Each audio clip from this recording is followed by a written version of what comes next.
Bonjour et bienvenue dans cette nouvelle vidéo guidance. Alors, aujourd'hui, je viens partager des messages pour des personnes qui sentent qu'elles sont à l'aube d'un bouleversement professionnel, mais pas seulement professionnel.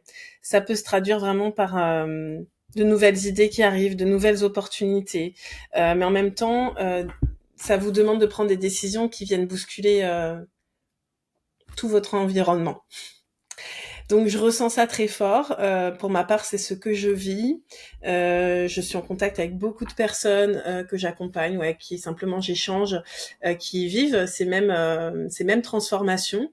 Et j'avais envie de faire une guidance pour pouvoir aller chercher des messages pour nous aider dans cette traversée, dans cette activation énergétique qui est en train de se produire et qui nous demande vraiment de laisser partir toutes les résistances pour incarner vraiment qui on est, ce pourquoi on est venu, euh, et prendre conscience que cette mission d'âme, cette mission de cœur qu'on ressent à travers souvent le domaine professionnel, c'est pas pour rien que c'est là, que ça nous attire, qu'on sent ce feu sacré qui s'élève pour réaliser des choses importantes qui vont changer notre vie, notre monde, mais aussi impacter tout l'univers quelque part. Donc si ça te parle, ce que je viens de partager, reste avec moi.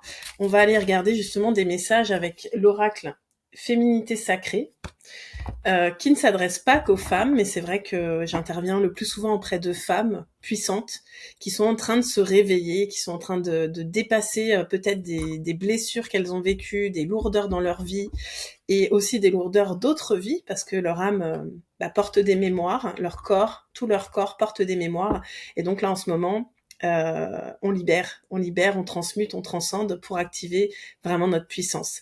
Et donc je dis que ça concerne essentiellement des femmes parce que aujourd'hui c'est des femmes que j'ai autour de moi la plupart du temps, mais je sens aussi qu'il y a des hommes, ils sont plus rares, mais qui sont en train de vivre ces mêmes traversées. Et bien sûr, vous êtes les bienvenus, messieurs, pour traverser ensemble. Voilà. Donc, et puis je reviens simplement sur le fait que féminin, masculin, tous les humains portent ces fréquences à la fois féminines et masculines, et c'est à mon sens dans cette parfait équilibre, dans ce parfait équilibre du masculin et du féminin en nous, qu'on va pouvoir clairement canaliser des informations et bâtir dans le monde, œuvrer, parce que voilà, on n'est pas là juste pour avoir une spiritualité d'évasion, mais bien pour canaliser des codes, des fréquences, des messages qui nous permettent de bâtir et de créer un nouveau monde qui est déjà en train de se créer, de toute façon. Ok, alors quels sont les messages pour les personnes qui vont regarder cette vidéo? Ok. Alors, première carte, au cœur de la confiance. Je peux me faire confiance et compter sur moi à chaque instant. Oui, évidemment, ça c'est vraiment l'étape la plus importante, c'est-à-dire que je sais pas où en sont ceux qui regardent cette vidéo, mais moi par exemple, je vais reprendre mon expérience personnelle parce que c'est facile d'en parler, je l'ai vécu, je la traverse, je la vis encore. Ce qui change tout dans ma capacité à œuvrer, c'est la confiance que j'ai en mes ressentis, en mes intuitions, en ma puissance, en ma légitimité, en cette mission que je porte en moi, et que si je la porte, j'ai confiance dans le fait que je suis capable de la mener à bien. Donc ça va être super important, si vous doutez encore de ce que vous ressentez, de votre légitimité, de pouvoir incarner pleinement votre mission, c'est important d'aller travailler cette confiance, et je dirais même cette foi. Cette foi en vous, cette foi en l'univers, et cette foi dans le fait que chaque fois qu'on décide quelque chose qui est aligné à notre essence, les portes s'ouvrent. Et parfois, ça fait peur, parce que ça nous demande de traverser des incertitudes, parfois des vraies tempêtes émotionnelles. J'en ai vécu beaucoup, je les ai traversées, mais à chaque fois, ça me permet de lâcher des poids et d'élever encore ma puissance. Donc voilà, ça vous parlera peut-être. Deuxième carte, avec le chiffre 11. 11 qui est un nombre puissant, qui nous parle de la magie du présent. Vivez pleinement chaque instant, soyez dans l'ici et maintenant.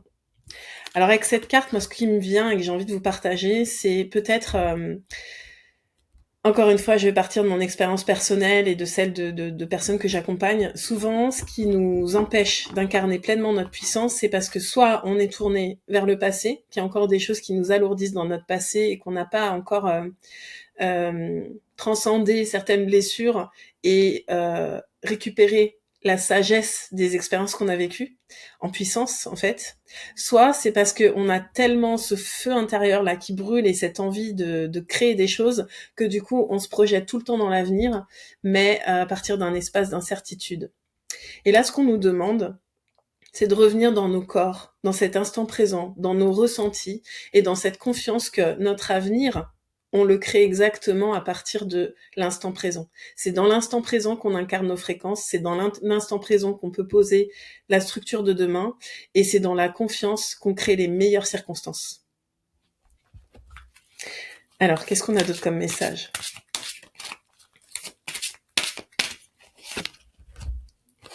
L'abondance de l'univers. Oui, c'est exactement ça pour moi qui est en train de se produire. C'est que là, il y a vraiment une activation de puissance individuelle, mais du coup qui rayonne sur le collectif. Et plus, euh, pardon, plus on va s'autoriser à porter nos voix, hein, c'est peut-être ça qui est un peu difficile, porter son message, plus on va porter nos voix avec un message authentique, en ne cherchant pas à justifier pourquoi on pense ci ou ça, juste on va être dans l'instant présent, on va déployer nos dons, nos capacités. Et quand je dis dons, on n'a pas tous les mêmes dons, on a des dons uniques, on a des fréquences uniques. Mais par contre, on a besoin des dons de tout le monde et de l'unicité de tout le monde pour pouvoir créer une harmonie dans ce monde. Voilà. Donc, c'est depuis cet espace-là qu'on peut connecter à l'abondance. Et l'abondance, c'est aussi un sujet sur lequel je pourrais parler des heures parce qu'aujourd'hui, j'ai compris que l'abondance, c'était un état d'être et que finalement, toute la matière, le matériel, l'argent et tout ce qui... Et même les relations, enfin tout ce qui agit en miroir avec nous, n'est qu'un résultat de notre état d'être. Et donc, quand on s'autorise pas à être pleinement qui on est, quand on s'autorise pas à incarner pleinement sa puissance, parce qu'en réalité, il y a encore des résistances et des peurs, on se coupe de l'abondance. Donc ça peut être financier, mais pas seulement en fait. Ça peut être, on se coupe de l'abondance, on se coupe de faire des rencontres parce que peut-être on a souffert de relations et donc du coup on a un peu fermé le cœur. On se coupe aussi de l'argent et je l'ai vécu. Hein, j'ai vraiment connu des moments où j'étais dans l'abondance financière et puis j'ai aussi connu la perte financière où il y avait plus rien. Mais je sais que tout ça a été une initiation pour pouvoir aussi me faire changer mes perceptions par rapport à l'argent. Donc si c'est une question en ce moment pour vous, il y a plein de choses pour venir changer son regard à l'argent. Mais c'est hyper important de comprendre que l'argent est une conséquence et que l'abondance en général est une conséquence. Et plus on est nous-mêmes, plus on vibre haut, plus on va attirer exactement tout ce dont on a besoin pour œuvrer en fait. Et si vous me regardez et que vous êtes toujours là, c'est que vous avez une mission qui est grande en fait. Vous savez très bien qu'elle vous dépasse. Vous savez très bien que vous n'avez pas juste envie de gagner de l'argent pour satisfaire vos besoins matériels. Oui, vous voulez ça, vous voulez même plus, vous voulez pouvoir vous offrir un environnement dans lequel vous ressentez que c'est votre luxe. Et le luxe peut prendre plein de formes différentes.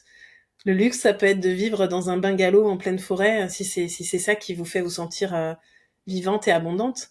Ça peut être vivre dans une magnifique villa, ça peut être vivre, ça peut être avoir une belle voiture, mais ça n'a rien à voir avec le matériel en fait. C'est de se sentir que dans sa vie, on est en gratitude, qu'on vit dans le luxe d'avoir du temps, le luxe d'exercer une profession qui nous fait vibrer, le luxe de pouvoir impacter tout un environnement et énormément de personnes autour de nous. Pour moi, ça c'est un luxe aussi. Et c'est un luxe auquel j'ai connecté. Et l'argent, c'est la conséquence.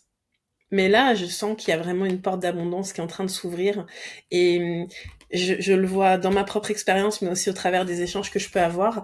C'est comme s'il y a des âmes qui se reconnectent. Il y a des lieux qui reconnectent aussi avec des personnes, des déménagements, il y a beaucoup de choses qui se passent. Et tout ça, c'est le fruit de cet alignement. Donc bravo, parce que si t'es là, que tu m'écoutes, c'est que t'as déjà œuvré pour ça. Et peut-être que t'as encore besoin du petit coup de pouce et j'espère que cette guidance pourra te l'apporter. Si tu as besoin d'aller plus loin, je le précise, mais j'accompagne aussi les leaders voilà, qui ont décidé d'incarner leur puissance personnelle et d'œuvrer pour créer un monde à leur image en fait. Ok. Alors, je vais aller voir si on a d'autres messages.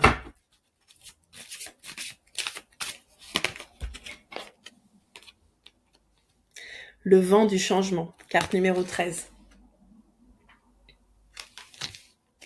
Et si vous regardiez la situation sous un angle différent? Hier, dans mon académie, j'ai une académie de développement spirituel, où il y a des femmes vraiment magnifiques qui sont là. Peut-être qu'un jour, il y aura des hommes, j'espère. On a parlé justement de ce changement, de ce qui se crée et surtout de comment fonctionne quelque part la vie. C'est-à-dire qu'il y a des choses qui vont arriver sur notre chemin, on ne pourra pas lutter contre, elles doivent arriver. Quelque part, on les crée exactement pour nous permettre de vivre ce qu'on a à vivre pour atteindre le niveau suivant. Mais si on ne peut pas forcément contrôler le fait que ces choses arrivent dans notre vie, ce qu'on peut contrôler en réalité, c'est qu'est-ce qu'on va en faire de ces choses qui se présentent. Quelle va être la perception, le regard que l'on va porter sur l'expérience qu'on va vivre, même quand elle vient nous chambouler et toucher nos fondations. Et ça nous appartient.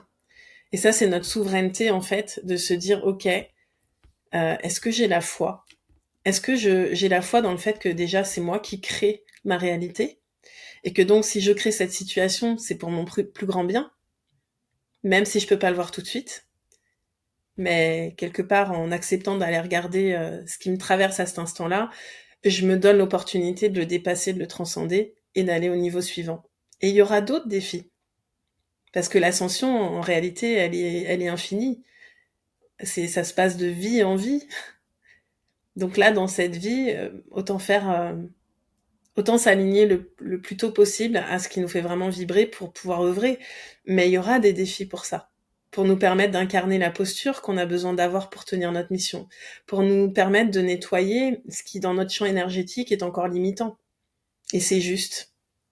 Parce que tout ce qu'on vit autour de nous, c'est que des miroirs de ce qu'on porte à l'intérieur. Et parfois, les choses, quand on peut pas les voir de nous-mêmes ou les ressentir, ou qu'on tourne la tête parce que c'est trop douloureux, quand c'est le bon moment, la vie nous amènera de toute manière à aller le regarder. Et nos perceptions vont faire que soit ça va nous alourdir, soit ça va nous permettre de nous libérer de certaines choses pour pouvoir continuer d'élever nos vibrations et œuvrer beaucoup plus librement à partir de notre cœur, en fait, d'un cœur ouvert et rayonnant. C'est le thème qu'on aborde à l'Académie ce mois-ci, cœur rayonnant. Ça demande un travail de pardon, d'abord de lâcher prise, de traverser des choses qui pèsent encore. Mais une fois qu'on laisse partir ça, bah, du coup, on se permet d'ouvrir grand le cœur, en tant que centre énergétique, j'entends, pour pouvoir rayonner, impacter, manifester, magnétiser, alchimiser tout ce qui nous entoure.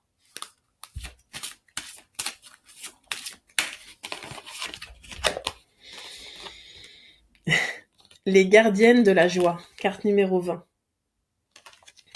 Profitez de tous les instants en conscience et la joie s'installera durablement. Oui. Oui, les personnes qui me regardent, qui sont encore là, c'est vraiment... En gros, l'indicateur, c'est votre joie. Moi, je le sais, en fait. Quand je suis alignée, je suis naturellement en joie. Quand je me désaligne, je ressens la frustration qui arrive. Et donc maintenant, je cherche pas à lutter contre ce qui me frustre. Mais justement, je m'observe.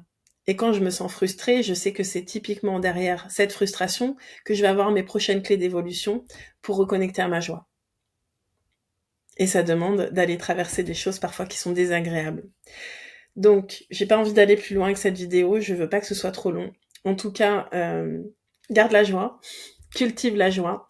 Et si tu as besoin d'un coup de pouce, d'un coup de main, d'un espace où tu peux justement être accompagné pour lâcher tes poids et élever tes fréquences, sois la bienvenue dans mon univers. Et je dis sois la bienvenue, mais à toi aussi, monsieur, si tu me regardes, tu es le bienvenu. Belle journée, à bientôt et merci de ton écoute.